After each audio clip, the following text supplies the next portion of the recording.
ओम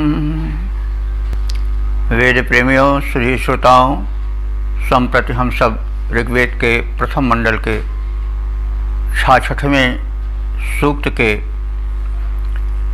तीसरे मंत्र में, जिसमें कि 5वें और 6वें मंत्र दोनों सम्मिलित हैं, जैसा पहले कहा जा चुका है। द्विपदा विराट छंद में होने के कारण तो इस प्रकार से हम कह सकते हैं कि यह मंत्र जो है द्विपदा विराट छंद में निबद्ध है। मंत्र दशाऋषि हैं पराशर शाक्य और देवता हैं अग्नि। शीर्षक है बहुविध हितैषी और प्रिय अग्नि देव। अब प्रथम जो है वह मंत्र पाठ हो जाए। ओम दुरोक शोचिः क्रतुर्न नित्यो जायेव योना वरम विश्वस्मयी चित्रो यदभ्राटच्छवेतो न विक्षुरथो न रुक्मी त्वेषः समत्सु।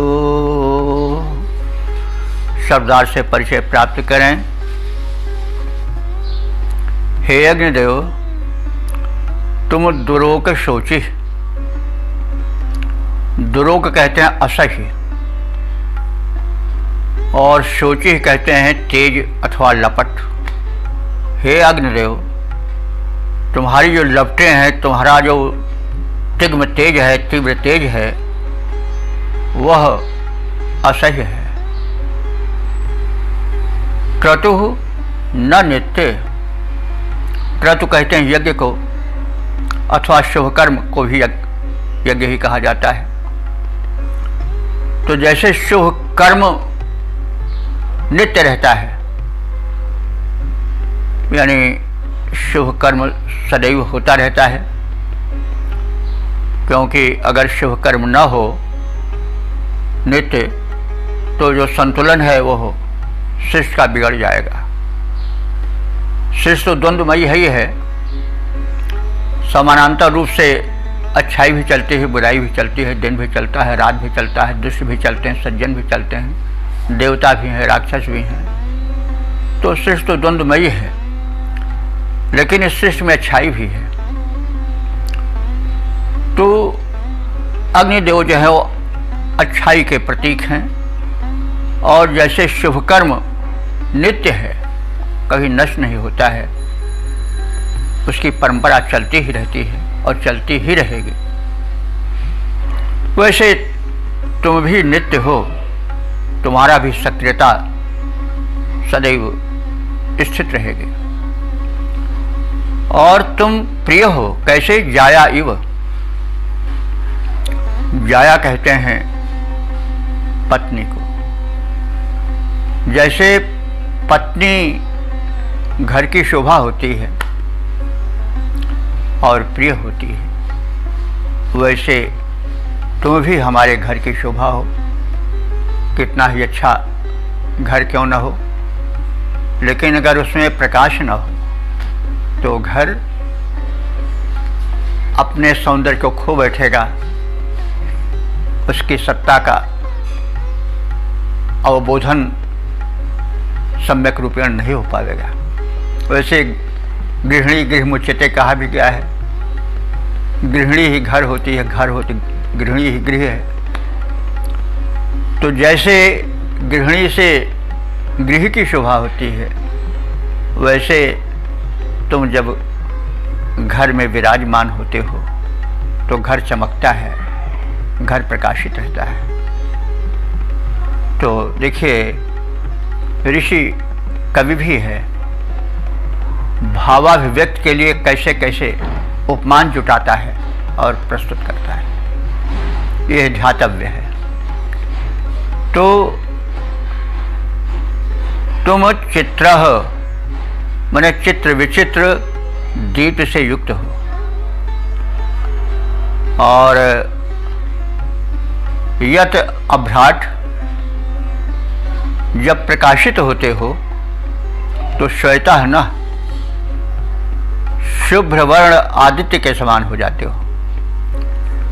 रात्रि के समय आदित्य सूर्य का दर्शन नहीं होता है, उस समय सूर्य कौन बनता है? अग्निदेव ही तो बनते हैं। उस समय वे ही तो प्रकाश फैलाते हैं, वही तो पथ दिखलाते हैं और बड़े प्रिय लगते हैं। तो तुम रात्रि के सूर्य हो, निशा काल में तुम सूर्यवत महत्व रखते हो। प्रकाश ताप सब कुछ अग्नि से मिलता है। तो अग्नि के वैशिष्ट्य का वर्णन कर उसमें परमात्म तत्व के भी दर्शन होते चल रहे हैं। इन सब पर हमको ध्यान रख करके अर्थ की ओर बढ़ना होगा। यत अभ्राट जब तुम प्रकाशित होते हो तो श्वेता माने श्वेतवर्णी सूर्य के समान घर में प्रतीत होते हो। भिक्षु रथा ना, और भिक्षु माने प्रजाजन, तो प्रजाजन के लिए जैसे रथा माने महारथी उसके रक्षक बनकर आते हैं, उसी प्रकार तुम महारथी वीर की तरह प्रजा की रक्षा करते हो। आप सब जानते हैं ना कि हम सुख से घर में कैसे सो रहे हैं, क्योंकि बड़े बड़े सैनिक वीर रात को जाग रहे हैं, तभी तो शत्रु हम पर आक्रमण नहीं कर रहे हैं, नहीं तो सब एक दिन में मार काट के फेंक दें। तो सैनिक के कारण ही तो हम सुख से सो रहे हैं अपने घरों में। आरक्षी हैं, पुलिस बल है, वो भी उसी कोर्ट में रखा जा सकता है। तो उसकी महत्ता को वर्णन करते हुए ऋषि कह रहा है कि भिक्षु रथा न, तुम प्रजाओं के मध्य में महारथी रक्षक के समान हो। और समस्त रुक्मी त्वेषा, तुम्हारी जो त्वेष माने तेज है, वो रुक्मी माने स्वर्णाभा को लिए हुए है। अग्नि का जो तेज होता है वो कुछ रक्तिम होता है और उससे जो आभा निकलती है वो स्वर्ण सदृश होती है। तो इस प्रकार से अग्नि देव का चित्रण किया गया। ये सभी विशिष्टताएं परमात्मा में भी होती हैं।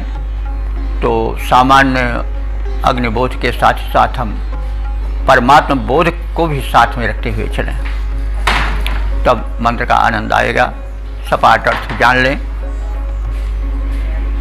अग्नि देवता असह्य तेज से संपन्न है, शुभकर्मी सुकृति की भांति, यज्ञ कर्म की भांति, शुभ कर्म की भांति सदैव सक्रिय रहने वाले हैं।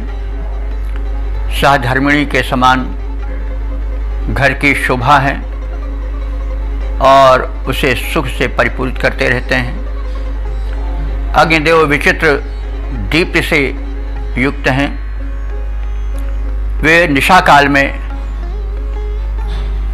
शुभ प्रकाश फैलाते हुए आदित्यवत आचरण करते हैं, यानी रात्रि के सूर्य वे ही हैं। और वे प्रजाओं की रक्षा वैसे करते हैं जैसे महारथी योद्धा करते हैं, और इसलिए वे सम्मानित महारथी योद्धा के समान भी प्रजाओं में हैं। अग्निदेव की आभा जो है वो सुनहली है और उनके स्वर्णिम आभा से जहाँ वो रहते हैं वो स्थान परिपूरित रहता है। अब इसका हम पद्य रूपांतरण देख लें। अग्निदेवता सहे ओज तेज वाले वीर, अग्निदेवता यश है ओज तेज वाले वीर, सुकृति की भांति कर्म निरत निराले हैं, रहते हैं गृह शोभा बने गृहिणी की भांति, सुख देने वाले कष्ट हर लेने वाले हैं। दीप्ति है निराली शुभ्र लाली ज्यों प्रभाकर की। दीप्ति है निराली शुभ्र लाली ज्यों प्रभाकर की। मनोहारी सुनहली आभा को संभाले हैं। महारथी वीर ज्यों सुपूजित प्रजा के मध्य। रखवाले भक्तों के विपत्ति जाल टाले हैं। रखवाले भक्तों के विपत्ति जाल टाले हैं। इस प्रकार से हमने इस मंत्र में अग्निदेव की महत्ता का परिज्ञान प्राप्त किया। इसमें भी उनके भिन्न भिन्न रूपों में वर्णन करने के कारण उल्लेख अलंकार देखा जा सकता है प्राधान्य के साथ। ओम वेद प्रेमियों, सुधी श्रोताओं, संप्रति हम सब ऋग्वेद के प्रथम मंडल के 66वें सूक्त के चौथे मंत्र की व्याख्या में प्रवेश करने जा रहे हैं। पूर्व मंत्रों की भांति इसमें 2 मंत्र हैं, उनको हम 7-8 संख्यक मान सकते हैं। और जैसा पूर्व कहा गया है कि यह मंत्र द्विपदा विराट नामक छंद में निबद्ध है। मंत्र दृष्टारिष पराशर शाक्य हैं और देवता अग्नि है। शीर्षक है इसका अग्नि की सार्वभौम महत्ता। अब प्रथम मंत्र का पाठ हो जाए। ओम सेनेव सृष्टामं दधात्यस्तूर्ण द्विद्वित्ते प्रतीकाः। सेनेव सृष्टामं दधात्यस्तूर्ण द्विद्वित्तेष प्रतीका। यमो जातो यमो जनित्वं जारः कनीनां पतिर्जनीनां। शब्दार्थ से परिचित हो लें। सृष्टा सेनायु, हे अग्निदेव, तुम उसी प्रकार से महत्ता का वहन करते हो जैसे शत्रु पर आक्रमण करने के लिए भेजी गई सेना। शत्रु बाधा पहुंचा रहा है, उससे रक्षा की आवश्यकता है, तो जो सेना जाती है उस शत्रु के दमन के लिए, तो जो महत्व उस सेना का होता है कि उसके ऊपर रक्षा है, उसके ऊपर जीवन है, वही महत्ता तुम्हारी। तो जैसा पहले निवेदित किया जा चुका है कि अग्निदेव के प्रति जो ऋषि के हृदय में अनुभूति है, उसकी महत्ता को, उसकी अनुभूति को ऋषि भांति भांति की उपमाओं द्वारा अभिव्यक्ति देना चाह रहा है। तो अग्निदेव की महत्ता के वर्णन के संदर्भ में वो कह रहा है जैसे कि शत्रु शमन के लिए भेजी गई सेना पर ही दारोमदार होता है और बड़ी आशा उससे होती है, वैसे ही तुम हमारे लिए महत्वपूर्ण हो और तुमसे बड़ी अपेक्षाएं हैं रक्षण की। और तुम कैसे हो? अमम दधाति, बल को धारण करने वाले हो। और कैसे हो? अस्तु न दिद्वित त्वेष प्रतीका, वेग से फेंके गए विद्युत रूपी अस्त्र की भांति। जैसे विद्युत अस्त्र वज्र जब फेंका जाता है तो अपनी दीप्ति फैलाता है, अपनी भयंकरता को प्रकट कर विरोधी को भयभीत कर देता है। अथवा इसी प्रकार से अन्य जो भयंकर अस्त्र हैं वो विरोधियों में त्रास उत्पन्न करने वाले हैं, वैसे तुम भी कुतत्वों के विरोधियों के हृदय में त्रास उत्पन्न करने वाले हो। तो वेग से फेंके गए विद्युत जन्य अस्त्र की भांति तुम शत्रुओं के लिए भयंकर रूप दिखाने वाले हो। और यमः हजातः यमः जनित्वम, और तुम उन सबके रक्षक हो जो जाता माने उत्पन्न हो चुके हैं, जिनका अस्तित्व पृथ्वी पर आ चुका है, जो जन्म ले चुके हैं। और जो जनित्वम माने आगे जन्म लेने वाले हैं, अभी जन्म नहीं लिए हैं, उन दोनों के तुम रक्षक हो। जो धरती पर जन्म लेकर के रह रहे हैं उनके, और जो जन्म लेने वाले हैं उनके, दोनों के तुम संरक्षक हो, दोनों को तुम रक्षा प्रदान करने वाले हो। और कैसे हो? कनी नाम जारा, कनी नाम माने कन्याओं के तुम जार हो, उनके कौमार्य को भंग करने वाले हो। ये ज़रा सुनने में अटपटा लगता है, तो इसके लिए हमें सप्तपदी की ओर जाना पड़ेगा।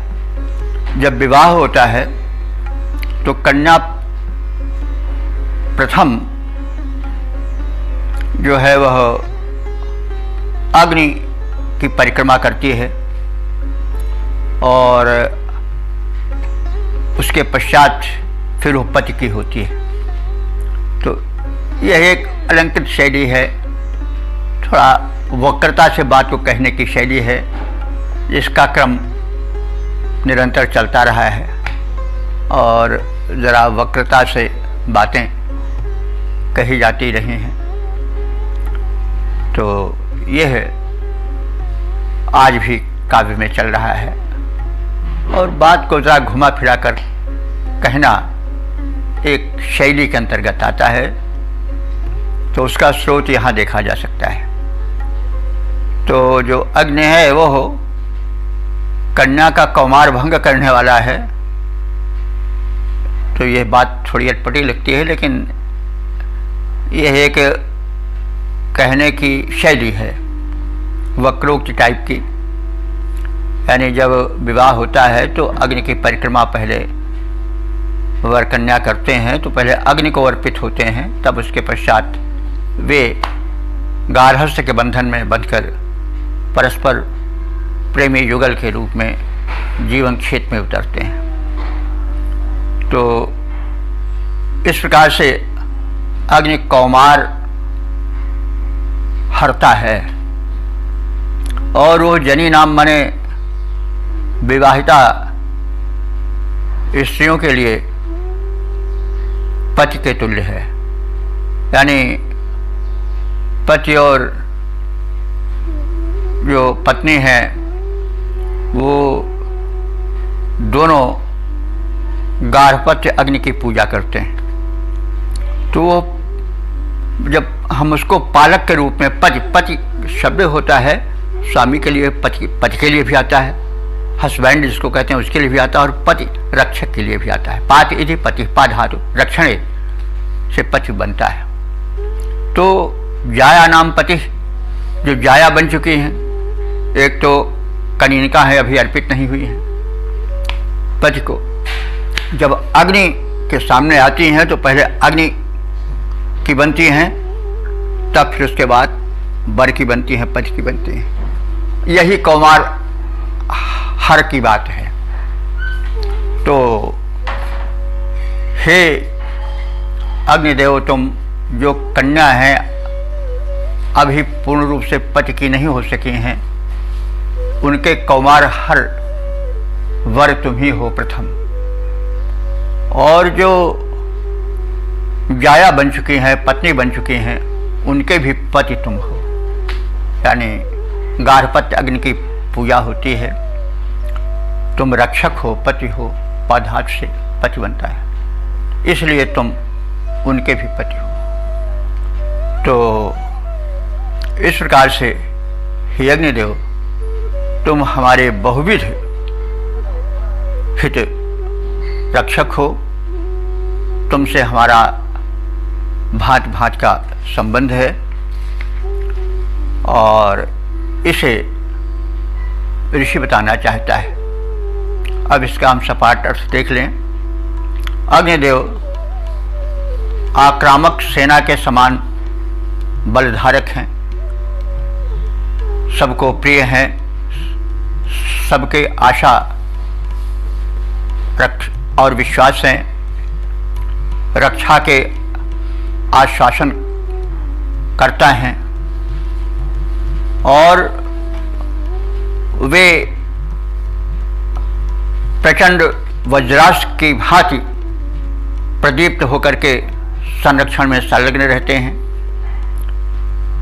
जो उत्पन्न हो चुके हैं और जो उत्पन्न होने वाले हैं, अग्निदेव उन सबके नियंता और संरक्षक हैं। प्राणियों में जब तक अग्नि की उष्णता रहती है तभी तक जीवन रहता है, यह हम सब जानते हैं। तो यह सत्य वर्तमान में भी है और भविष्य में भी रहेगा।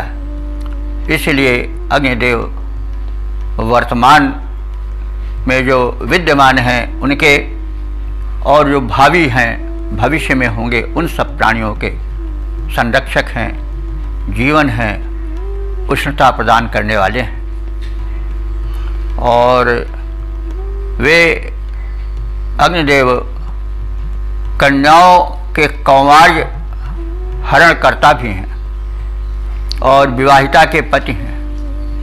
इसका आशय यह हुआ कि कन्या अग्निदेव की परिक्रमा करने के बाद विवाहिता बनती है।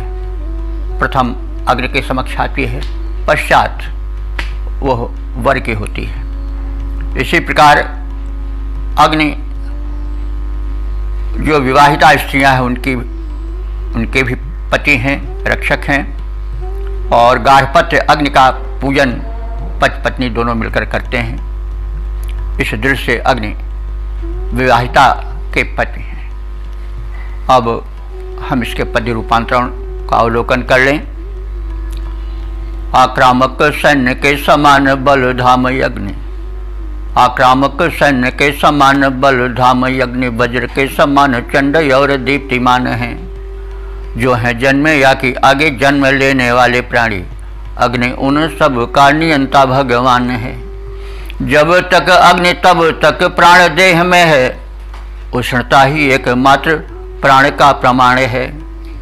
करता कुमारियों का कौमार्य समाप्त अग्नि, अग्नि नारियों के पति देव के समान है, अग्नि नारियों के पति देव के समान है। ओम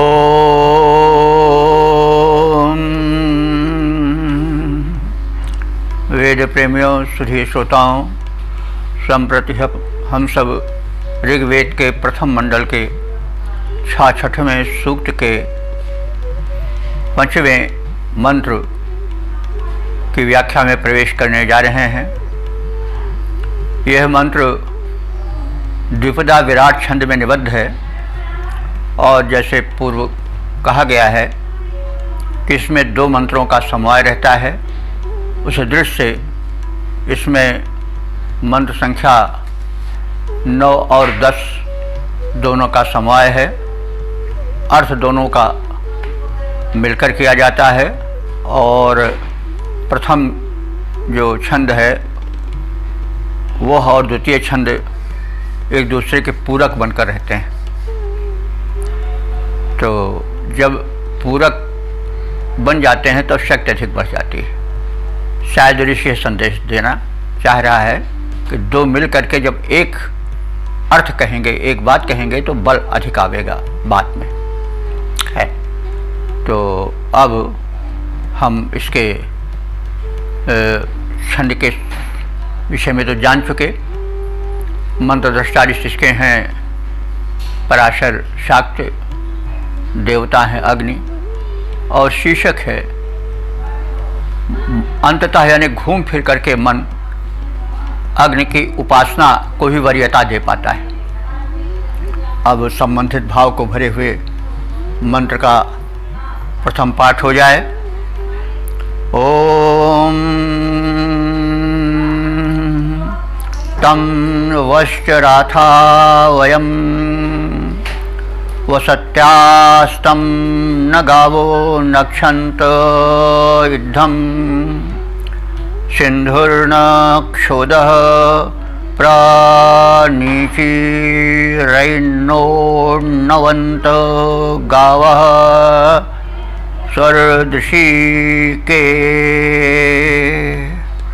अब शब्दार्थ से परिचय प्राप्त करें। अग्नि, हे प्रकाशक देवता अग्नि। गावः माने गायें। गो शब्द का बहुवचन है गावा, और गो माने किरण भी होता है, इंद्रियां भी होती हैं, कई अर्थ गो के होते हैं। तो गावा माने गायें। जैसे अस्तम न, जब सूर्यास्त होता है तो घर को चली आती हैं, अथवा सूर्यास्त होने के बाद जैसे किरणें सूर्य में समाहित हो जाती हैं, उसी प्रकार से हमारा मन अंततः तुम में ही समाहित होता है, तुमसे ही जुड़ता है, तुम्हारे ही पास आकर के विश्राम पाता है। तो चराथा वसत्या वयम, हम पशुओं और मनुष्यों से युक्त होकर, चराथा माने चरने वाले और वसत्या माने बसने वाले, यानी चरने वाले पशु और घर में रहने वाले प्राणियों मनुष्यों की भांति हम सब, तम वह उस तुझको ही नक्षन्ते माने प्राप्त होते हैं। उपमा पहले दी जा चुकी है कि जैसे गायें जब सूर्यास्त होता है तो कहीं अन्यत्र नहीं जाती हैं, अपने बसेरे में ही लौट कर आती हैं, और जैसे सूर्यास्त होता है तो किरणें सूर्य में ही समाहित हो जाती हैं, वैसे हम घूम फिर करके तुम्हारे पास ही जाते हैं। तो जो आराध्य होता है मन, घूम फिर करके उसी के पास आता है। सूरदास जी ने भी इसको कहा है कि मेरो मन अनंत कहाँ सुख पावे, जैसे उड़ जहाज को पंछी फिर जहाज पर आवे।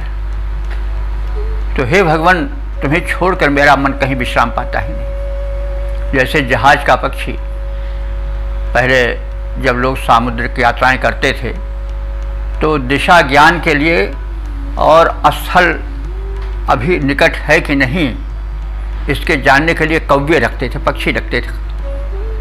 तो पक्षी छोड़ा जाता था, तो अगर पक्षी लौट कर आ जाता था तो यह समझ लिया जाता था कि अभी स्थल बहुत दूर तक नहीं है। और यदि पक्षी नहीं लौटता था तो समझ लिया जाता था कि कहीं पास ही में स्थल है, वहीं पर वो टिक गया। तो अंत में जैसे पक्षी उड़ता है, कहीं सहारा ना पा करके फिर जहाज पर चला आता है, तो ऐसे ही सूरदास जी ने उपमा दी है कि मेरो मन अनंत कहाँ सुख पावे, जैसे उड़ जहाज को पंछी फिर जहाज पर आवे। जब दूर तक कहीं उसको आश्रय नहीं मिलता है, स्थल नहीं मिलता है, तो फिर जहाज ही पर लौट कर आता है, जहाँ की कोई उसको व्यापक स्थान नहीं मिलता है, फिर भी उसी को व्यापक समझ करके वो आता है। तो वही भावना, वही तीव्रता लगभग इस मंत्र में भी ऋषि दे रहा है, और कह रहा है कि जैसे सूर्यास्त के पश्चात गायें अन्यत्र कहीं न जा करके अपने बसेरे में ही लौट कर आती हैं, वैसे मैं उपासना के लिए अन्य देवों के पास जाता तो अवश्य हूँ, लेकिन लौट करके फिर आप ही के पास आ जाता हूँ, क्योंकि सच्चा आश्रय मुझे आप ही से मिलता है। और भी आगे उपमा दे रहा है कि सिंधु न क्षोदा, सिंधु कहते हैं नदी को, और क्षोधा माने जल। जैसे नदी का जल भले कहीं दूसरी जगह ले जाया जाए, लेकिन अंत में वह जब छोड़ा जाएगा तो उसकी प्रवृत्ति है निम्नगामी, वो ऊपर नहीं जाएगा, वो नीचे की ओर जाएगा। जिस नीची नदी से आया है उसी नदी को बयान करेगा। और वही उपमा आगे दे रहे हैं कि जैसे ज्वाला की प्रवृत्ति जो है वह ऊर्ध्वगमन की है, तो वह राख नीची की जाए तो भी ऊपर चढ़ेगी। आप कोई लकड़ी या कोई लौ रखें और उसको नीचे ऐसे करें तो भी वो ऊपर उठेगी, क्योंकि अग्नि की प्रवृत्ति ऊर्ध्वगमन की है और जल की प्रवृत्ति निम्नगमन की है। वो नीचे की ओर जाता है, कितने ऊंचे की ओर जाए फिर वो नीचे ही आवेगा। तो ये प्रवृत्ति की बात कही जा रही है। तो ऋषि यह सिद्ध करना चाह रहा है कि मेरा मन जो है वो किसी अवसर पर किसी कारण से अन्यत्र भले ही चला जाए, लेकिन घूम फिर के आप ही की ओर आता है। जैसे पहले गाय की उपमा दी गई है, घूम फिर करके गाय अपने बसेरे पर ही आती है, किसी बड़े महल की ओर नहीं जाती है। और जैसे किरणें सूर्य में ही जाती हैं, जैसे जल जो है वह सरिता की ओर ही आता है, निम्नगामी, यानी उसकी प्रवृत्ति है अपने से नीचे की ओर चलने की। नदियाँ भी समुद्र की ओर जाती हैं, नीचे की ओर जाती हैं, पहाड़ से निकल करके नीचे की ओर जाती हैं, उनकी प्रवृत्ति वही है। और अग्नि की प्रवृत्ति ऊर्ध्वगमन की है, तो वो भी ऊर्ध्वगामी होती हैं उसकी लपटें। तो मतलब यह उपमाएं दी जा रही हैं कि हमारा मन हर हालत में कहीं भी जाए लेकिन आप ही को लौटता है। इसके लिए उपमाएं दी गई हैं, जिससे हम शब्दार्थ के माध्यम से परिचित हुए हैं। और दृष्टि के गावाह, दृष्टि के हमें दर्शनीय, गावाह माने किरणें, जैसे बताया गया गोकर्ष किरण भी होता है, गाय भी होता है। तो जैसे दर्शनीय किरणें स्व नवंत आकाश की ओर ऊपर उठती हैं, तो किरणें या लपटें ऊर्ध्वगामी होती हैं। उसी प्रकार से मेरे मन की प्रवृत्ति आप ही की ओर गमन करती है। आदि आदि बातें विविध उपमाओं से बताई गई हैं। सपाट अर्थ देख लें। जैसे गायें सूर्यास्त होने पर घर को लौट आती हैं, वैसे हम भी घूम फिरकर पशुओं और संतानों से युक्त होकर हे अग्नि देवता तुम पर ही जाते हैं, तुम्हारी ओर ही प्रवृत्त होते हैं, भटक करके संसार से अंत में तुम्हारी ओर आते हैं और वहीं शांति पाते हैं। तुम्हारी दर्शनीय कृपा किरणें आकाश अथवा स्वर्ग स्पर्शी हैं। जैसे जल नीचे को जाना पसंद करता है, ज्वाला ऊर्ध्वगमन में निरत रहती है, वैसे मेरा मन भी तुम्हारी ही ओर जाता है। तुम ही हमारे प्रिय उपास्य हो। ये बातें बताई गई हैं। अब इसको हम पद्य रूपांतरित छंद के रूप में देखें। सूर्य अस्त होता व्यस्त गायें घर लौटती हैं, आश्रय को पाके जिस भांति सुख पाती हैं, उसी भांति पुत्र धन धेनु धन पाके हम होते सुख मग्न तेरी कृपा याद आती है। अग्नि देवता तुम्हारी करुणा किरण दिव्य जीवन के आंगन में फैले जब जाती है। दर्शनीय किरणें वे देती महनीय सुख, स्वर्ग सुख प्राप्ति जैसा सुख बरसाती हैं, स्वर्ग सुख प्राप्ति जैसा सुख बरसाती हैं।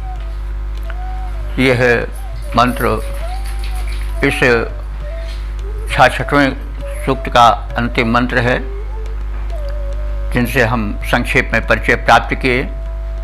अब इस सूक्त का संक्षिप्त परिचय प्राप्त कर लें, वर्ण विषय का संक्षिप्त ज्ञान जानें। यह ऋग्वेद के प्रथम मंडल का 66वां सूक्त है। इसमें 10 मंत्र हैं जो व्याख्यायित हो चुके हैं और अब तक कुल व्याख्यायित मंत्रों की संख्या 765 हो चुकी है। यह छंद, इस 66वें सूक्त में जिस छंद का प्रयोग हुआ है वह द्विपदा विराट है। मंत्र दृष्टा ऋषि पराशर शाक्त हैं और देवता अग्नि है। अग्नि में उसकी उपयोगिता, उसकी महत्ता, उसकी शक्ति, उसकी सर्वव्यापकता का वर्णन हुआ है और उसके साथ साथ उसमें ईश्वरीय तत्व का दर्शन किया गया है और भक्ति भावना का स्रोत भी फूटता हुआ दिखाई पड़ता है। और यही भक्ति जाकर के बाद में विभिन्न भक्तों में भी प्रस्फुटित हुई है विस्तृत होकर के। तो वेद से तो विलक कुछ नहीं है। तो अब हम देख लें संक्षेप में। पहले मंत्र में जो है वो बहुविध उपकारी अग्नि का वर्णन है। इसमें पहले और दूसरे दोनों मंत्र सम्मिलित हैं। इसी प्रकार से दूसरे या तीसरे चौथे मंत्र में सर्वभावेन अग्नि ही उपास्य हैं, यह कथन है। अगले मंत्र में बहुविध हितैषी अग्नि पर प्रकाश डाला गया है और अगले मंत्र में अग्नि की सार्वभौम महत्ता प्रतिपादित की गई है और अंतिम मंत्रों में मन घूम फिर करके अग्नि की महत्ता के आगे नतमस्तक उसी में ऐश्वर्य का दर्शन कर उसी में ही रमता है और उसी के भक्ति में तल्लीन होना चाहता है।